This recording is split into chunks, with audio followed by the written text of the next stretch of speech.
The courtroom door swung open with a heavy creak, and there I was, Antonio Rossi, 72 years old, being led in like some frail invalid, while my son, Michael, stood tall in his tailored suit, looking every bit the successful Manhattan lawyer he'd become on my dime.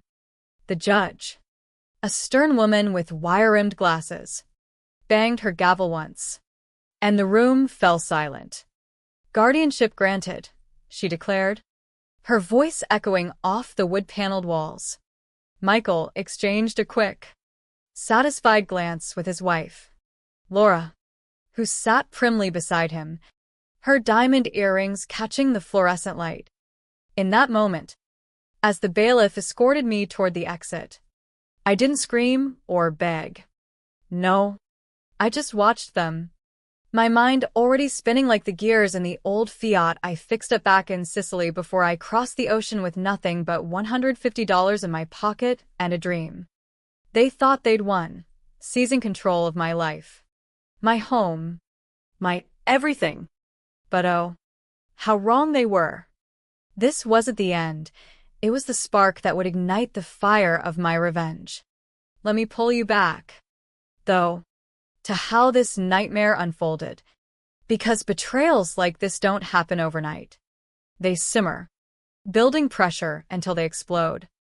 I arrived in New York in 1975, fresh off the boat from Palermo, barely speaking English, my hands calloused from years of hauling crates in the family olive grove.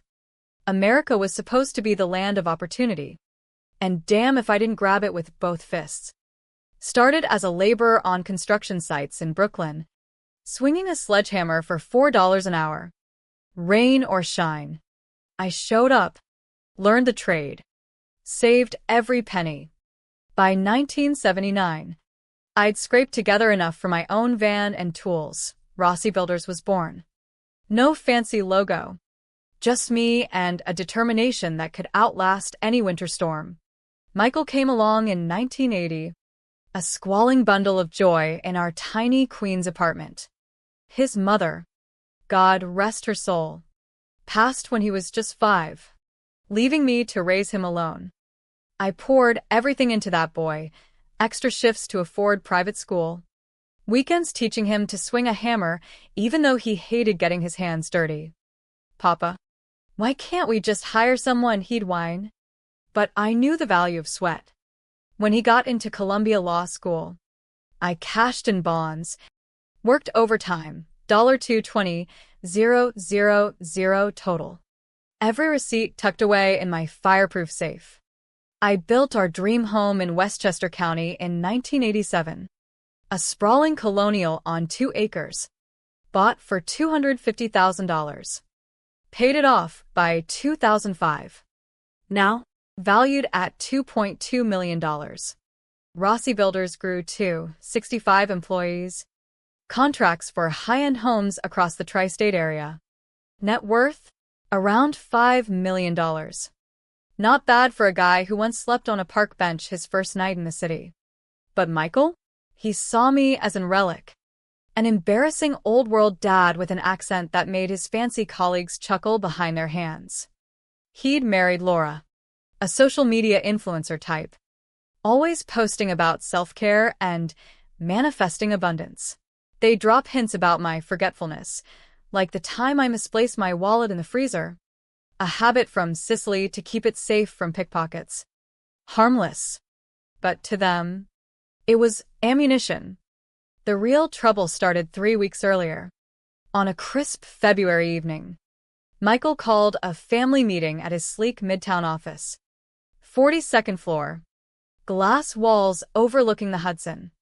"Dad, we're worried about you," he said, leaning forward in his leather chair. Laura nodding solemnly beside him.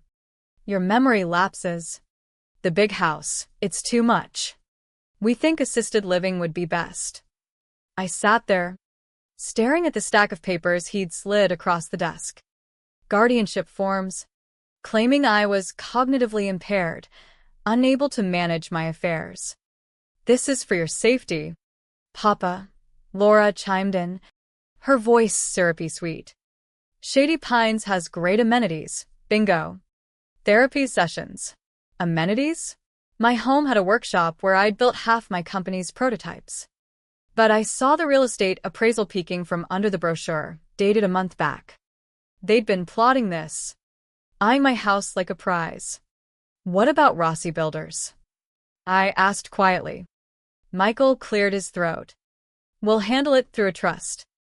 For your care. A trust he'd control. Of course. I signed that night. Not out of defeat, but to buy time.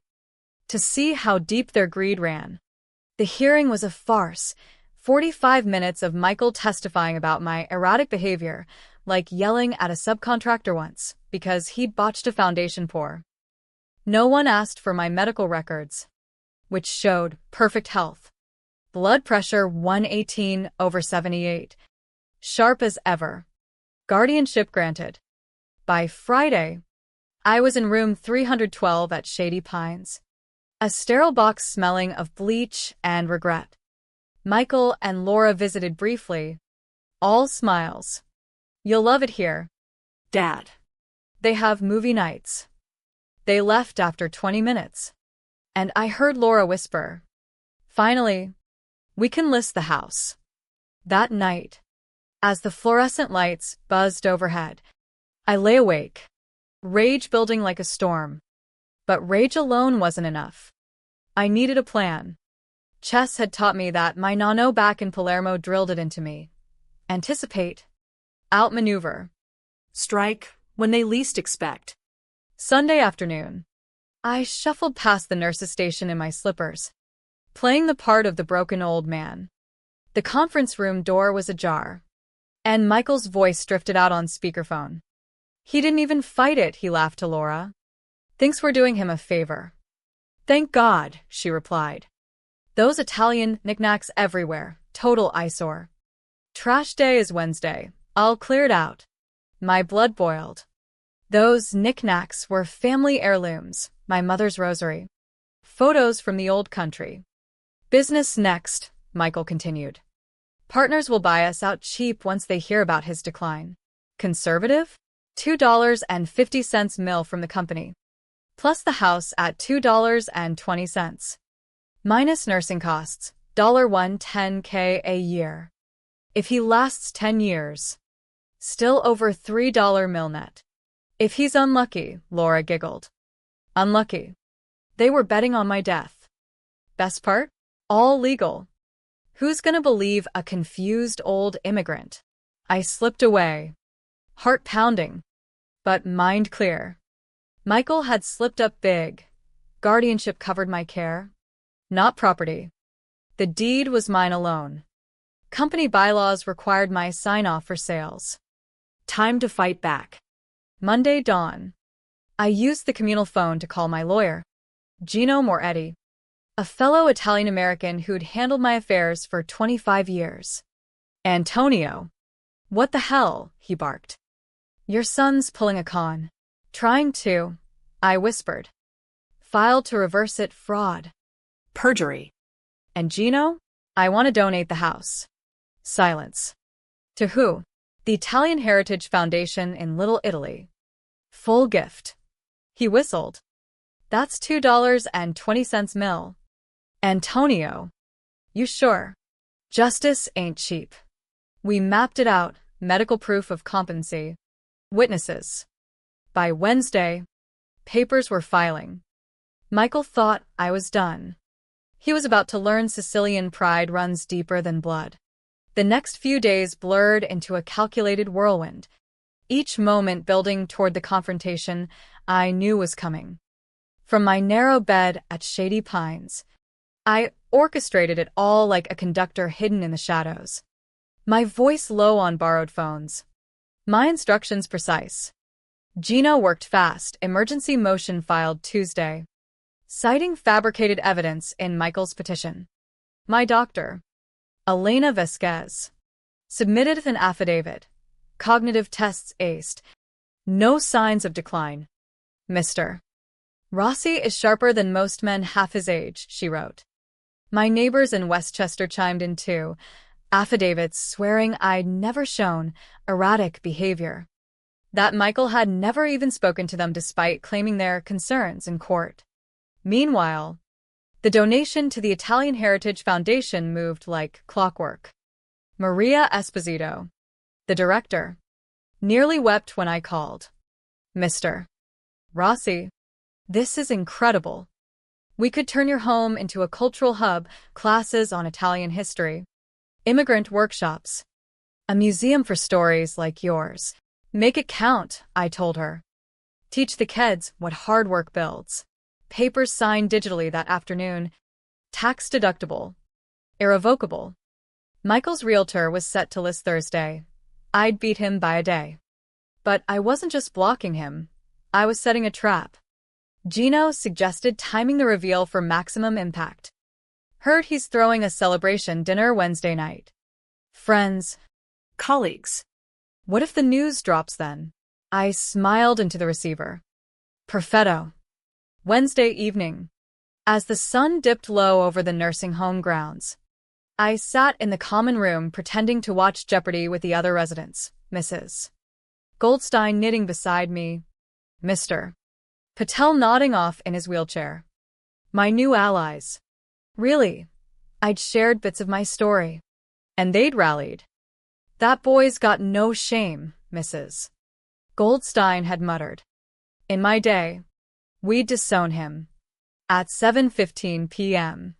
My phone buzzed, a text from Gino. Donation recorded. Motion hearing tomorrow. Press release sent. The Italian Heritage Foundation had announced the gift publicly, tagging local news. I pictured Michael's phone lighting up mid-toast at his fancy Soho loft, guests clinking glasses to his success. The fallout would be swift. Sure enough, at 8:42 p.m., Michael burst into Shady Pines like a storm, Laura trailing behind, her face pinched. Dad. What the hell have you done? He hissed, pulling me into a side room. The nurses eyed him warily, but I waved them off. Donated the house? To some foundation? That's fraud. You're under guardianship. I leaned back in my chair, calm as the Mediterranean. Guardianship's for my care. Son. Not my property. New York law's clear. I own it. I give it. Laura's eyes widened. But we were going to sell it. For your benefit. My benefit? Or yours? Heard you two laughing about trash day for my eyesores. Michael's face drained of color. You eavesdropped. Walls are thin here. Like your plan. He paced, running hands through his gelled hair. This ruins everything.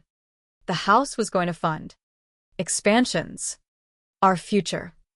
Your future, I corrected. Highland Park dreams. Right? With my blood money. Laura burst into tears, crocodile ones. I figured. Please. Papa Antonio. Reverse it.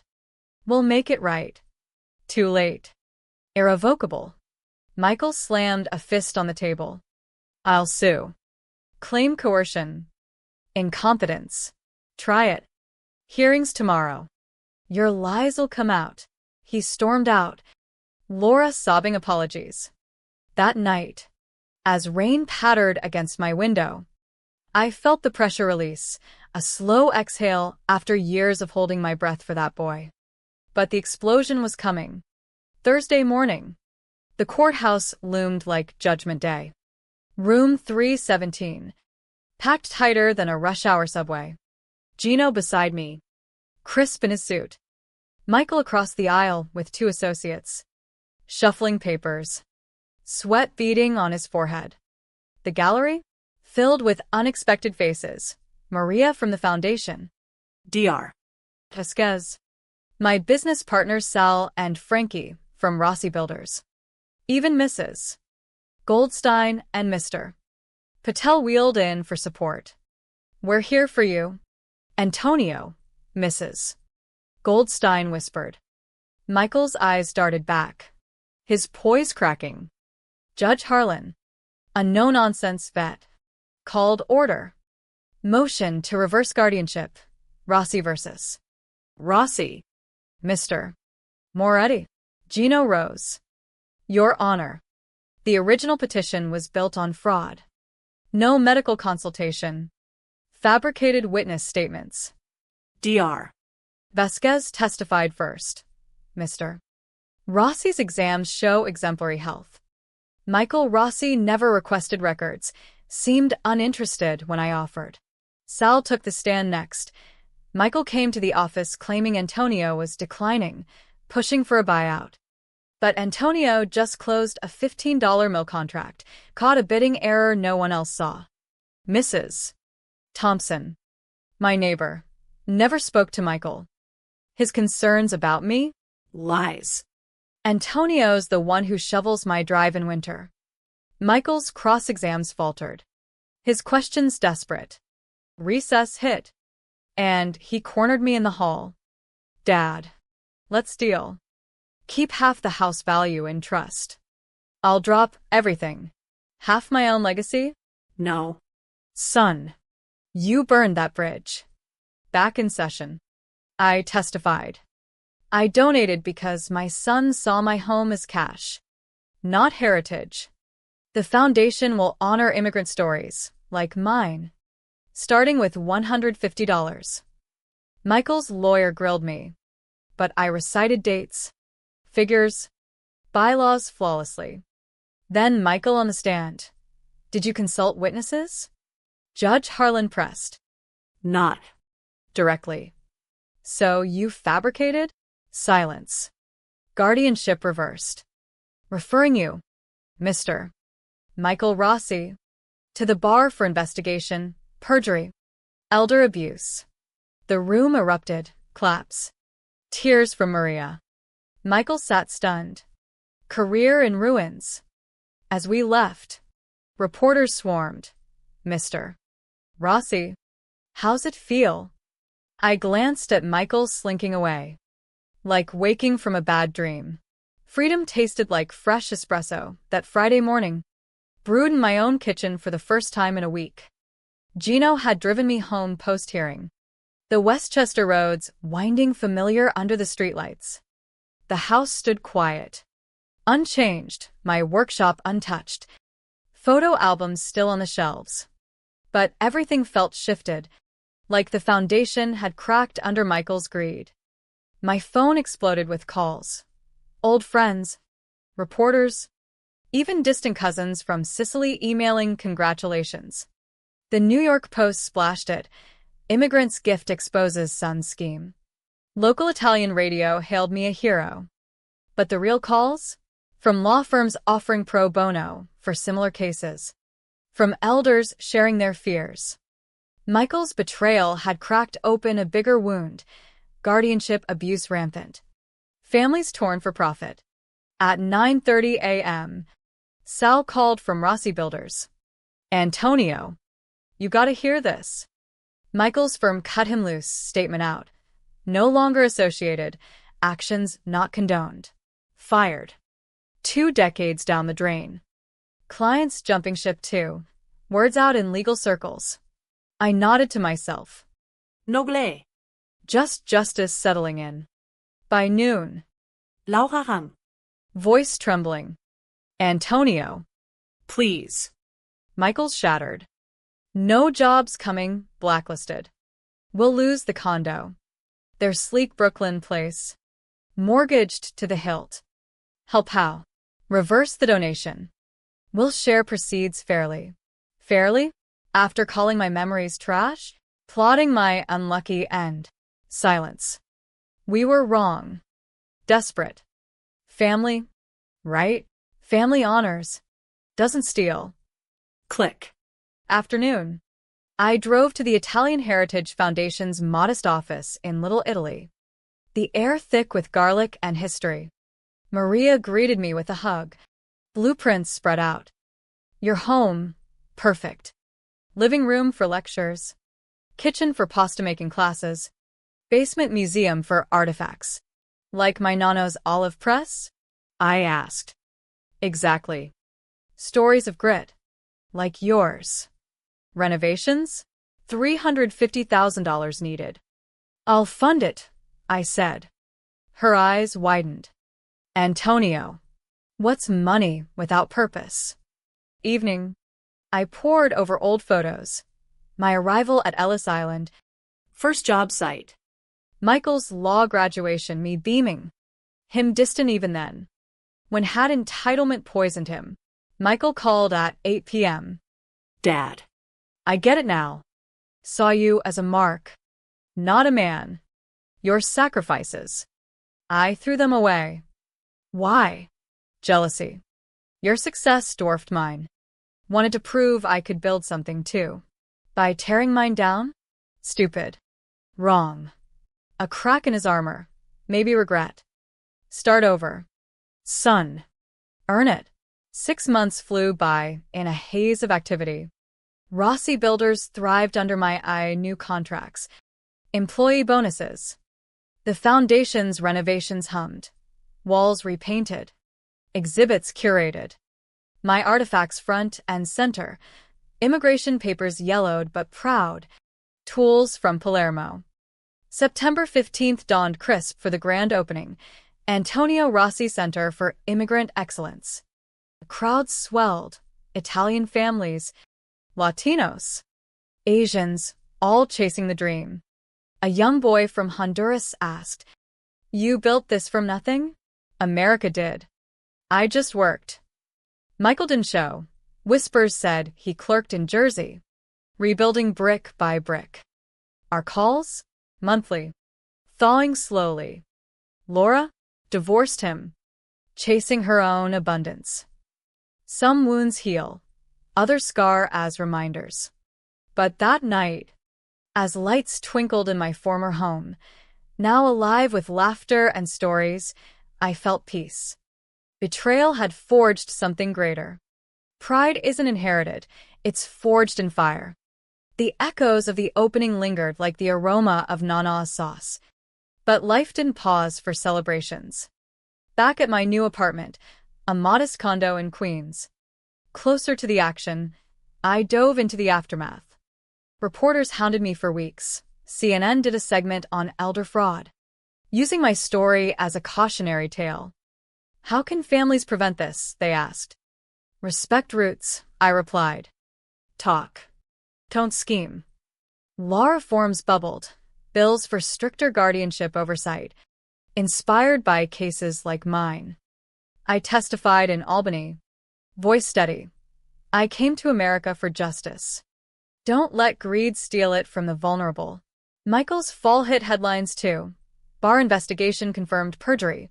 License suspended indefinitely. He sold the condo. Moved to a rental in Newark. Our talks evolved, less accusation. More reflection. Dad. I see now. Your hunger. I never had it. You can find it, I urged. Start small. Laura faded into social media oblivion. Her manifesting posts turning bitter. The center thrived. Weekly classes packed. Museum drawing school groups. One exhibit? My journey mapped. $150 start to empire. Kids traced it. Eyes wide. Could I do that? A girl asked. See. With grit. But shadows crept. A year on, Michael's call came shaky. Dad. Health scare, stress ulcer. Lost another job. Come visit the center, I offered. He did. Hesitantly. Wandering rooms that were once ours. He paused at the museum. This. It's you. Us. I corrected. What we could have been. Tears fell then, first real ones. Forgive me? Working on it. Healing slow. Like building a house brick by brick. 2 years later. The center expanded. My additional donations funded a wing for legal aid, helping immigrants fight similar battles. Michael's license reinstated conditionally. He volunteered there, advising on cases. Irony. Huh, he joked. Our bond? Mended. Not perfect. Betrayal leaves marks, but time polishes them. I watch sunsets now. Content. America's promise? Real. If you fight for it. Decades blend, but the core remains, a man's fight against erasure. At 75, I stood on the center's porch during its anniversary gala. The house, now a beacon, glowing with life. Families shared stories mirroring mine, from nothing to something. Betrayal turned triumph. Michael, beside me, graying early, Spoke softly. Dad, this is your legacy. Ours, I said. Learn from mistakes. He nodded, helping a young volunteer with setup his way of atonement. Laura remarried. Distant now. But the real victory? The questions kids ask. How do I build like you? Hunger. Honor. Heart. The moral lingers. In America's melting pot. Family can forge or fracture, but justice endures. What price for pride? Everything and nothing. If reclaimed. The end leaves you wondering, when blood turns bitter. Do you rebuild, or let it crumble?